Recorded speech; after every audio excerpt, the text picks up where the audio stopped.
విధానం చూస్తే ఈ వ్యక్తిగత దూషణ ఇవన్నీ చాలా ఇబ్బంది పెట్టే ప్రజలు. ఈ రోజున వాళ్ళకి 11 సీట్లకు పరిమితం అయ్యారు, ఈరోజు లేరు, ధైర్యం లేదు వాళ్ళకి. విజయాన్ని తీసుకోగలిగారు కానీ ఓటమి కూడా ధైర్యంగా కూర్చుకునే వాళ్ళకి స్థాయి లేదు, వాళ్ళకి పారిపోయారు ఇక్కడి నుంచి. భావంలో ఉండే తీవ్రత భాషలో ఉండాల్సిన అవసరం లేదు. భాష మనుషుల్ని కలపడానికి కానీ విడగొట్టడానికి కాదు, భాష విద్వేషం రేపడానికి కాదు, పరిష్కరించడానికి.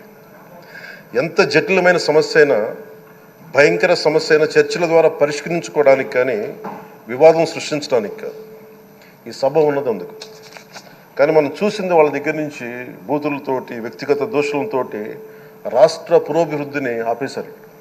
మనకి ఆంధ్రప్రదేశ్ తెలుగు జాతి ఉన్నత స్థాయికి వెళ్ళాలంటే ఈరోజు మనం వేసే ప్రతి అడుగు అది భవిష్యత్ తరాలకు ఒక